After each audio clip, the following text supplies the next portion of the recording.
आहुति के दर्शकों, आज हमारे बीच में हैं श्री गंगानगर में भाजपा के कद्दावर नेता राजकुमार सोनी। मैं आपको एक बात बताना चाहता हूं, पिछले कई दिनों से मेरी एक इच्छा थी कि कोई भाजपा का दबंग नेता मिले जो निर्भीक होकर मेरे सवालों का जवाब दे सके। तो जब मैंने चुनाव किया तो राजकुमार सोनी जी का नाम मेरे जहन में आया। मैंने इनको रिक्वेस्ट की और आज हम बैठे हैं एक दूसरे से बातचीत करने के लिए। सोनी साहब नमस्कार। नमस्कार दीनानाथ जी।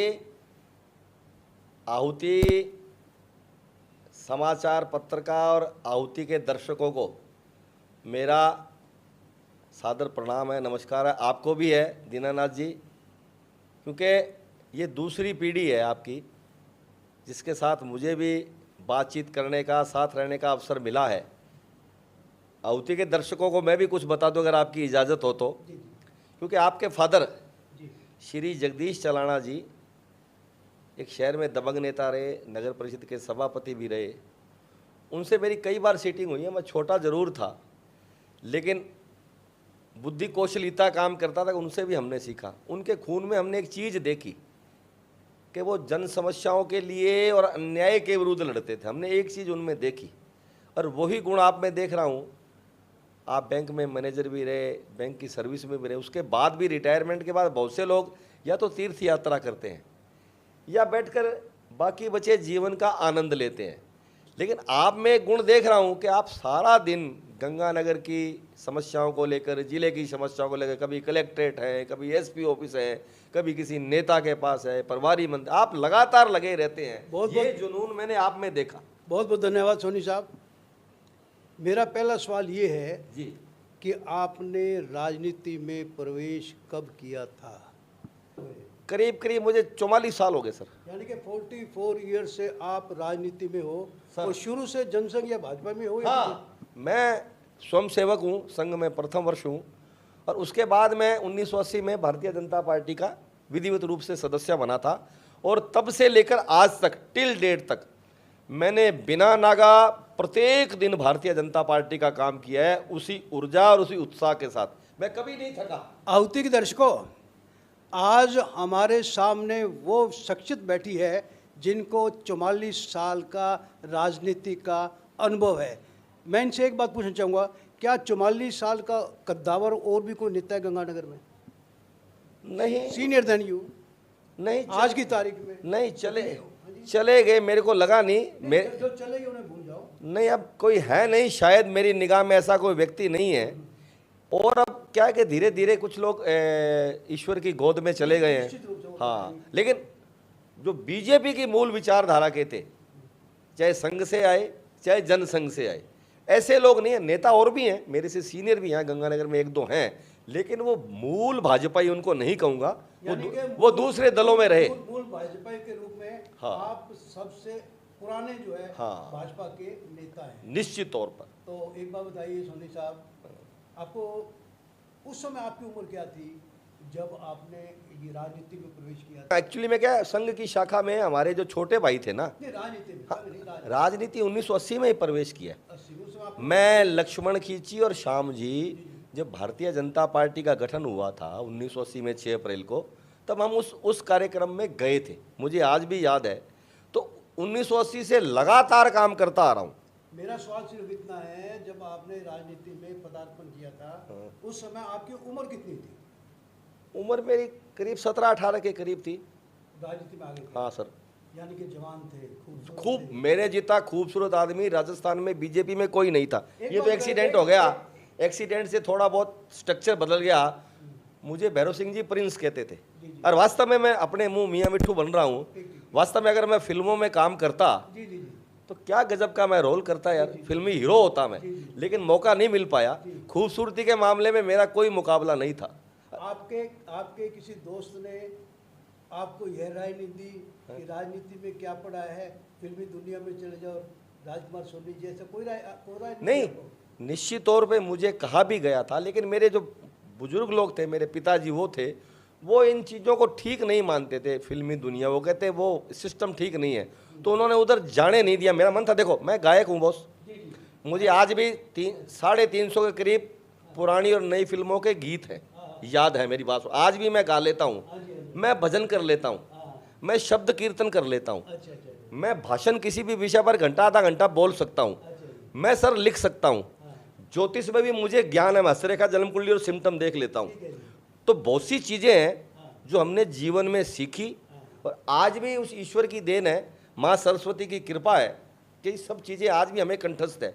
बहुत से शास्त्र कंठस्थ है, आज भी मैं कथा कर लूँ रामायण और भागवत पर। ये सब चीज़ें ईश्वर की सरस्वती मैया की कृपा है और ये सब चीज़ें सर्वगुण संपन्न अध्ययन करने के कारण आई हैं। किताबें मेरी दोस्त रही हैं, मैं नित्य एक आधी किताब को जरूर आज भी पढ़ता हूँ, मौका लगता है। पुस्तकें मेरी दोस्त रही हैं और उन्हीं के कारण बहुत सी चीज़ें बोलने में कहने में निसंकोच कह देते हैं। ये है। अब अपने बात करते हैं, राजनीतिक बात करते हैं। हाँ हाँ हाँ आप भारतीय जनता पार्टी में पिछले 44 सालों से हैं हाँ और एक चिंतन और मनन करने वाले व्यक्ति हैं, इसलिए आप भारतीय जनता पार्टी की रग रग से वाकिफ हैं। मेरा सवाल ये है कि आज की तारीख में चाहे कांग्रेस हो चाहे भारतीय जनता पार्टी हो, दोनों का आंतरिक लोकतंत्र खो चुका है। जो नियुक्तियां होती हैं वो ऊपर से लेके नीचे तक चापलूस लोगों को पद मिलते हैं। क्या ये सच है या झूठ है? आपकी बात से 100% सहमत हूँ। हमने कभी पार्टी का झंडा नहीं जलाया। हमने पार्टी के जो चित्र हैं भारत माता के, पंडित दीनदयाल जी के, उनको कहीं फेंका नहीं। हमने पार्टी का कहीं विरोध नहीं किया। हमने कभी पार्टी उम्मीदवार के खिलाफ किसी अन्य पार्टी से चुनाव नहीं लड़ा, बागी होकर नहीं लड़ा। हम तो पार्टी के आज्ञाकारी, पार्टी में श्रद्धा और विश्वास रखने वाले और पार्टी के आदेश पर चलने वाले कार्यकर्ता हैं आज भी। और आप निश्चित रूप से कार्यकर्ता हो। मेरा सवाल ये है कि आज ना तो कांग्रेस में लोकतंत्र है, आंतरिक लोकतंत्र है, ना भाजपा में आंतरिक लोकतंत्र है। हालात ये हैं कि चापलूस लोगों को पद मिलते हैं, ऊपर से नीचे तक जो नियुक्तियाँ होती हैं अपवादों को छोड़ करके वो चापलूसों को मिलती है, जिसके कारण जो योग्य होता है, डिजर्विंग होता है, उसको मौका नहीं मिलता। क्या ये सच है या नहीं? बस सच है या नहीं? देखो दीनानाथ जी, थोड़ा सा इसमें मैं डिफर हूँ। ये ठीक है कि उसमें कुछ ऐसे लोगों को नियुक्तियाँ मिलती हैं, पर ऐसा भी नहीं है कि पार्टी उपयुक्त लोगों को मौका देती है पार्टी। लेकिन आजकल कुछ ध्यान है ना, वो कुछ हटा हुआ है। अब हमने पूरा जीवन लगा दिया पार्टी के लिए, पूरा एक दिन भी पार्टी से दगा। और मैंने जितना समय, देखो जितनी मजदूरी, मेरे सवाल को सुनो सर, जितनी मजदूरी पार्टी ने मेरे से करवाई है। मेरे सवाल को समझो। बड़े नेता पद बांटते वक्त बंदर बांट करते हैं या योग्यता को देख करके पद देते हैं? इसमें इतना सवाल है। बंदर बांट करते हैं, कोई योग्यता नहीं है। यानी कि बड़े नेता बंदर बांट करते हैं, चाहे कांग्रेस पार्टी हो चाहे भाजपा पार्टी। अपने लोगों को ओबलाइज करते हैं जो उनके यश में और हाजिरी हो। जी जी। अब मेरा एक, हम तो पार्टी के प्रति समर्पित है, कमल के फूल के प्रति। और भारतीय जनता पार्टी हमारी माँ है। नहीं व्यवस्था खराब है तो उसमें तो बोल ही सकते हो आप। निश्चित बोलते हैं, जहाँ देखो उचित मंच पर बोलते हैं, जहाँ मौका लगता है वहाँ हम बोलते हैं, अपनी बात कहते हैं, पर सार्वजनिक रूप से नहीं कहते।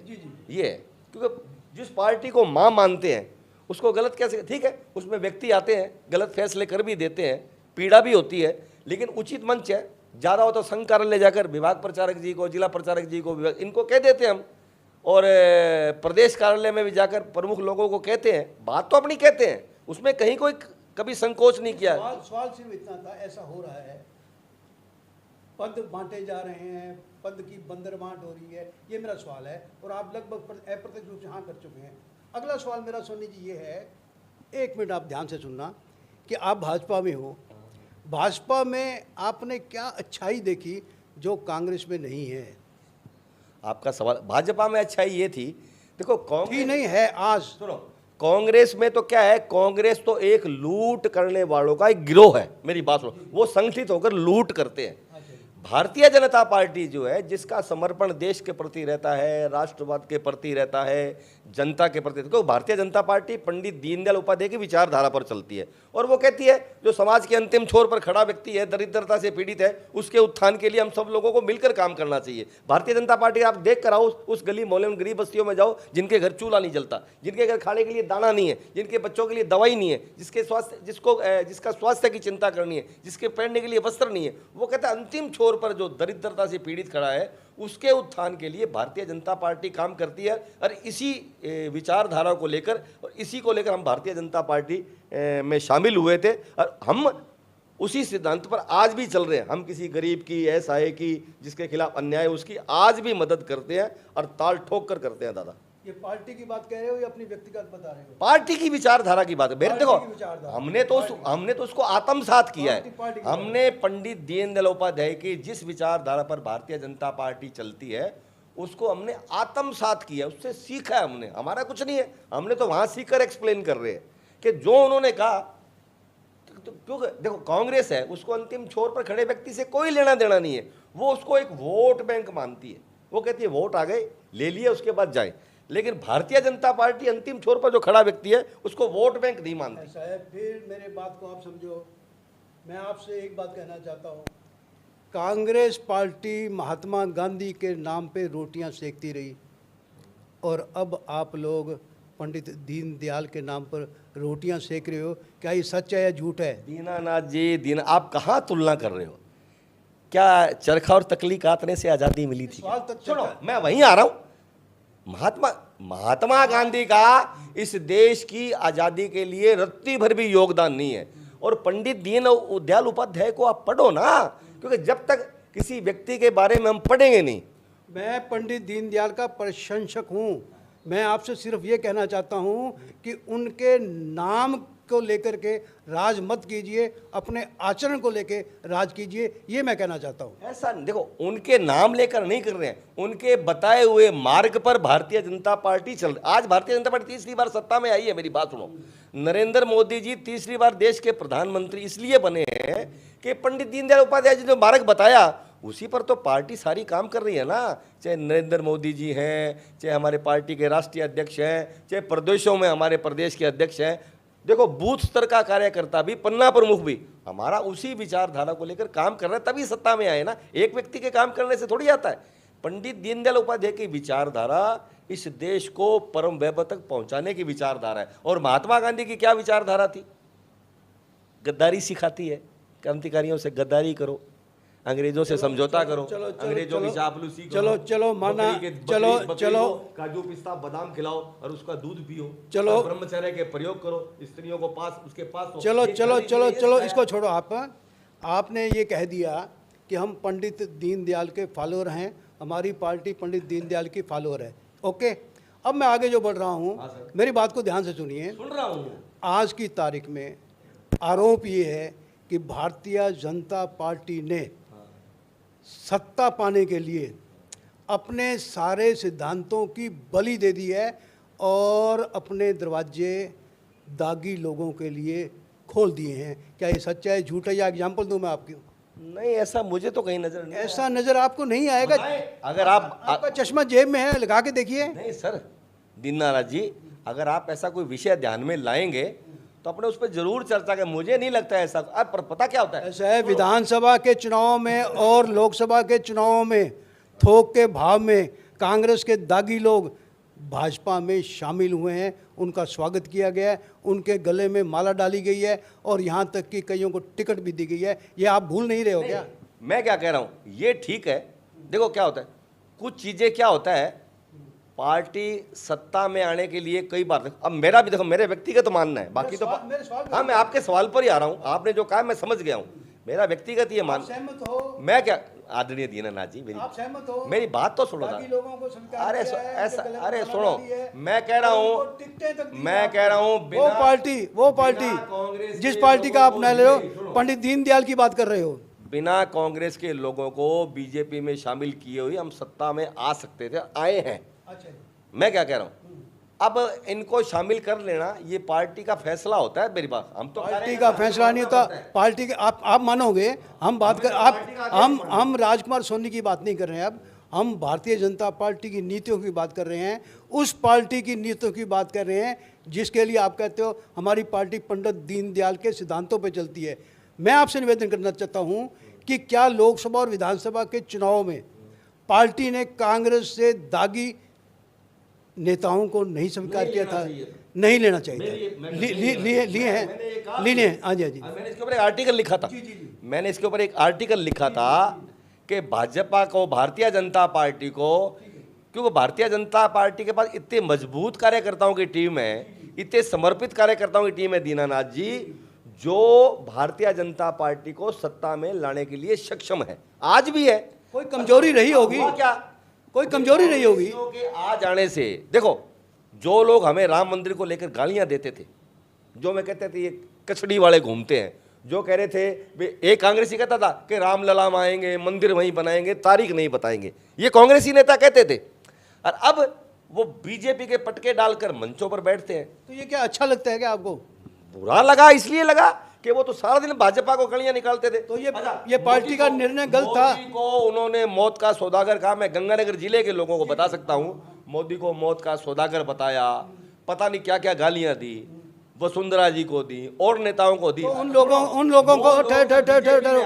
लोगों को गले लगाने के पीछे क्या कारण है, ये मैं पूछना चाहता हूँ। उन लोगों को पार्टी में लेना, देखो जो भाजपा के एक नंबर के दुश्मन थे, उनको मोदी जी के सिद्धांतों को ताक में रख करके पार्टी में लेने का क्या कारण था, ये पूछता हूँ मैं। क्या कमजोरी थी, क्या डर था? उनको लग रहा था कि हम एक तरफा सारा सिस्टम, सत्ता हाथ से न जाए।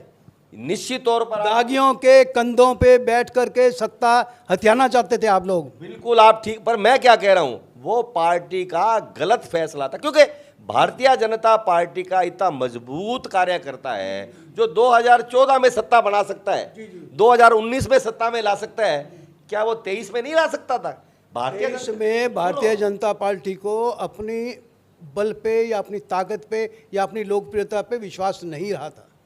ऐसा नहीं है मेरा इसमें। और जो पार्टी अपने मजबूत नेताओं को, मेरी बात सुन लो, जो पार्टी जिनका प्रदेश में जनाधार है, उन लोग नेताओं को अगर साइड में करेगी या उस नेता को मारने की कोशिश करेगी, हाशिए पर धकेलने की कोशिश करेगी, और उसकी भरपाई सोचे भी कांग्रेसी आकर कर देंगे, इट इज नॉट पॉसिबल। चलो खैर आपने स्वीकार कर लिया, आपने स्वीकार कर लिया, आप कार्यकर्ता हो, लेकिन कार्यकर्ता का मैसेज भी ऊपर जाना चाहिए कि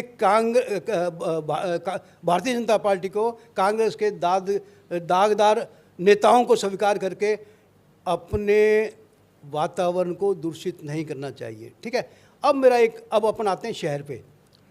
शहर की कानून व्यवस्था के बारे में आपका क्या कहना है? शहर की कानून व्यवस्था से मैं संतुष्ट नहीं हूँ। इसलिए संतुष्ट नहीं हूँ कि शहर में नशा बिक रहा है, शरेआम बिक रहा है। अभी एक लड़का गुरु नानक, ये मेरे को ध्यान है, गुरुनगर के पास किसी झाड़ियों में मृत मिला था, उसको भी नशा दिया गया था, किसी ने मेरे पास इंजेक्शन लगाया है। गांधीनगर में एक वीडियो चला था, महिला की कोई चैन छीन कर ले गया।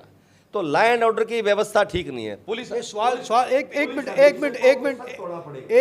मिनट जवाब देने से पहले इस बात को ध्यान रखिए कि आप की पार्टी की सरकार है, चाहे अधिकारी हैं या कुछ भी हैं, आपकी पार्टी के वो आदेश मांगने वाले हैं। तो यानी कि जो कुछ हो रहा है आप लोगों के नियंत्रण से बाहर है क्या? ऐसा नहीं होता दीनानाथ जी। देखो, नियंत्रण से बाहर लॉ एंड ऑर्डर जो है वो बिगड़ जाए तो होम मिनिस्टर क्या करेगा? दीनानाथ जी मैं आपको बता दूं, देखो नियंत्रण जो आप सवाल कर रहे हो ना, नियंत्रण होता है जिले का जिला पुलिस अधीक्षक के पास, मेरी बात सुनो, उसके बाद रेंज में होता है आईजी के पास, और प्रदेश में डीजी के पास। सरकार किसके पास है यार? ये सरकार किसके पास है?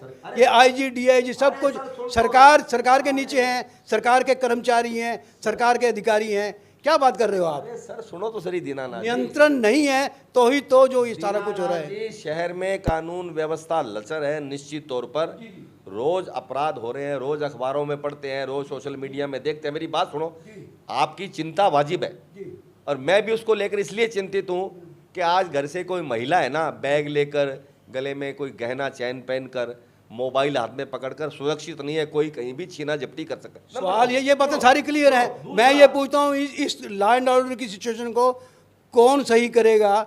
सरकार किसकी है? करेगा ना तो अरे सुनो, एसपी चाहे तो यहाँ सुई भी इधर से उधर नहीं हो सकती।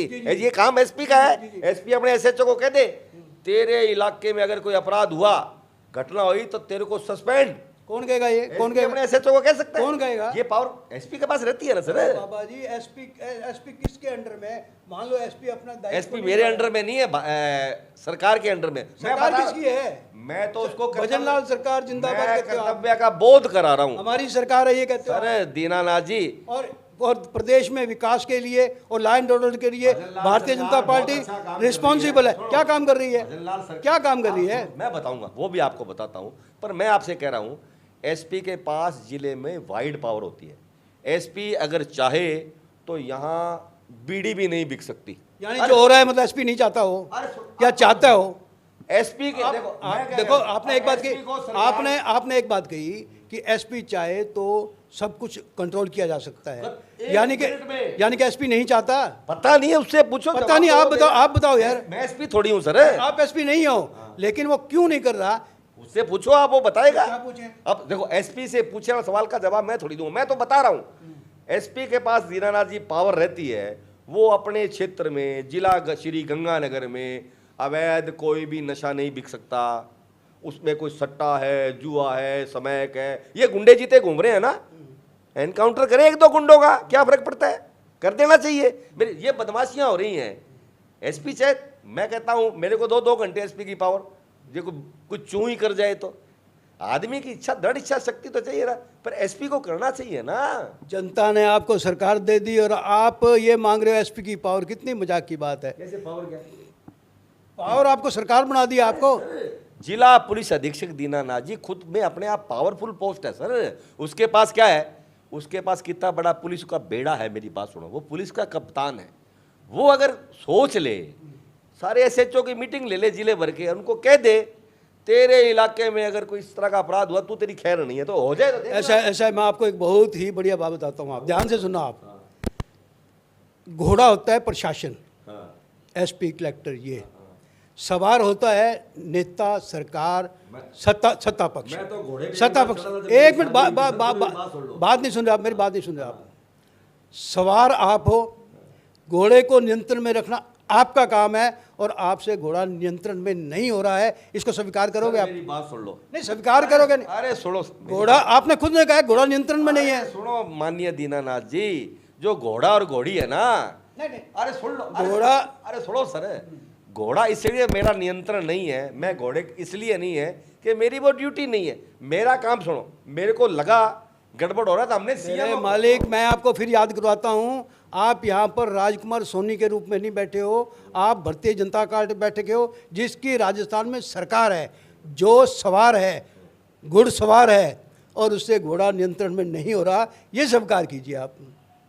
नहीं, इसको ठीक करें। सुनो, मैं एक भरोसा जो आपके इस आहुति चैनल के माध्यम एक बात मैं जरूर कहता हूँ, यानी कि घुड़सवार योग्य नहीं है। माननीय दीनानाथ जी, हम इस चीज को जो लॉ एंड ऑर्डर है या जो इसको हम ठीक करने की कोशिश कर रहे हैं, ऐसा नहीं है। एसपी भी प्रयास कर रहा है, ऐसा नहीं है एसपी बिल्कुल नालायक और निकम्मा है। अब आप प्रशंसा पे आ गए।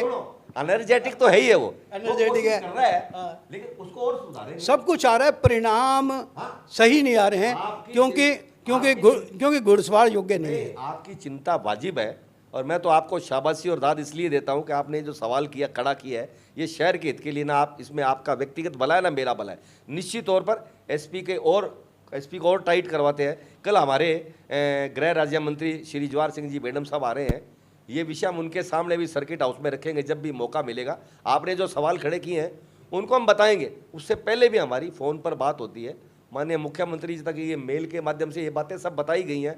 लॉ एंड ऑर्डर को लेकर भी हम बात करते हैं और समस्याओं को लेकर समय समय पर बहते हैं, लेकिन ठीक है, कुछ चीज़ें आपने ध्यान में लें, उसको ठीक करेंगे ना यार, मिलजुल कर करेंगे। चलो इन बातों को भी छोड़ो, घुड़सवार कमजोर है, ठीक है। अब हम आगे चलते हैं दूसरे पॉइंट पे। शहर की सफाई व्यवस्था और सड़कों के बारे में आप क्या कहना चाहते हो? बस एक ही सवाल है, ठीक नहीं है, उसको ठीक किया जा सकता है। ठीक क्या है? बस ठीक किया जा सकता है, ठीक नहीं है, ठीक किया जा सकता है। सड़कें इसलिए, सड़कें कुछ तो बरसात में टूट गई। शहर में सबसे बड़ी प्रॉब्लम क्या है सर, उसको अपन देखो, आप भी शहर में बरसात के पानी की निकासी का स्थायी समाधान नहीं है।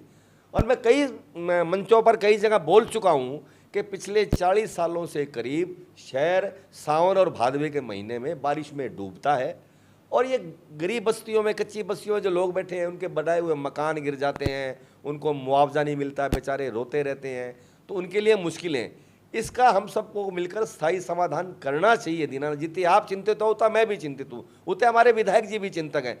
शहर में सबसे बड़ी समस्या है बरसाती पानी के निकासी की। अब क्या है, जब बरसात आती है तो सड़कें निश्चित तौर पर टूट जाती हैं। सफाई व्यवस्था है, कुछ पहले साल 6 महीने पहले कुछ ठीक थी, अब नई चेयरमैन बनी है, कोशिश तो अब देखो वो भी कर रही है, लेकिन परिणाम आशाजनक नहीं आ रहे हैं। शहर में सफाई व्यवस्था कुछ करेंगे, सुधारेंगे मिलजुल कर, ऐसी बात नहीं है, कोशिश करेंगे। आपकी चिंता वाजिब है। ऐसा है, मेरी बात सुनिए। नगर परिषद गंगानगर की सड़कें बनाने में सक्षम नहीं है, निकासी की व्यवस्था करने के लिए सक्षम नहीं है, और सफाई व्यवस्था को सुचारू रूप से चलाने के लिए सक्षम नहीं है। इसका कारण पता है क्या है? आपने क्या कभी नगर परिषद की माली हालात देखी है?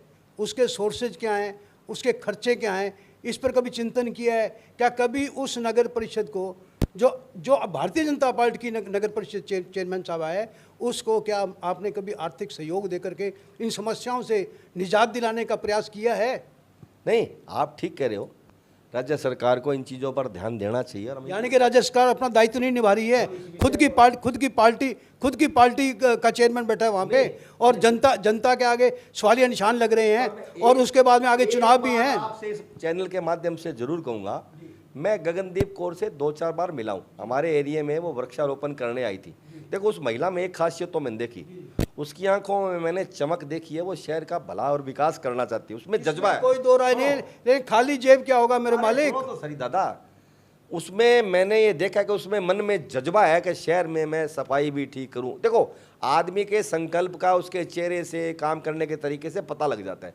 अब ठीक है, वो पहले बार आई है, चेयरमैन बन गई, कोशिश कर रही है, हम भी मिलजुल के कोशिश करेंगे भी उसको बजट मिलना चाहिए, ये सारी चीज़ें ठीक कराएंगे दीनानाथ जी। लेकिन उसके लिए शाबाशी है कि वो एनर्जेटिक महिला, उसके मन में कुछ करने का जज्बा है, ये कितनी बड़ी बात है। महिला एनर्जेटिक है, आटा दोगे तो ही रोटियां पका पाएगी वो। अरे नहीं, ठीक कह रहे हो आप, आपकी बात वाजिब है, आटा भी दिलवाते हैं, ठीक बात है, कराएंगे। ये सरकार, राज्य सरकार तक ये बात 1-2 दिनों में पहुंच जाएगी, मैं आपसे गारंटी से कह रहा हूँ। आपने जो विषय बताया, बाकी मैं चेयरमैन साहिबा से भी बात करूँगा।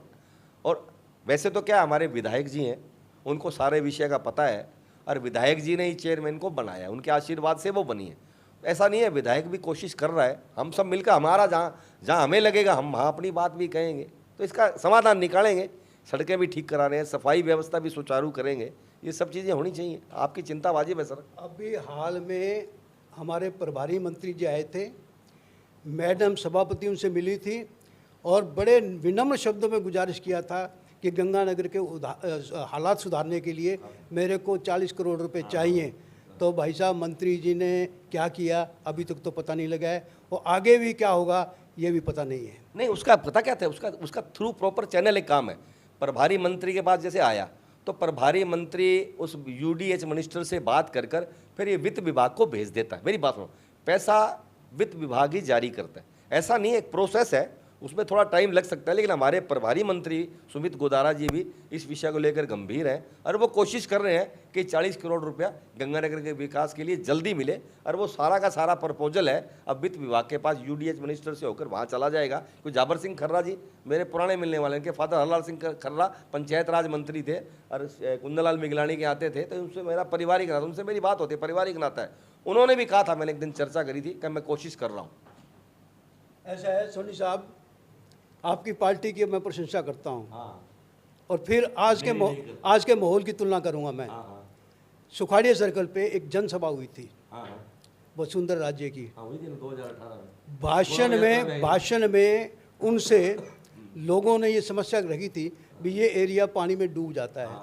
15 करोड़ रुपया 20 करोड़ रुपया एट द स्पॉट सैंक्शन किया था, वो भी कोई दिल रखती थी क्या? ये मंत्री इतना ज्वलंत समस्या है आज की तारीख में शहर की व्यवस्था को लेकर के भारतीय जनता पार्टी की छवि जो है ना, वो थोड़ी सी धूमिल हो रही है।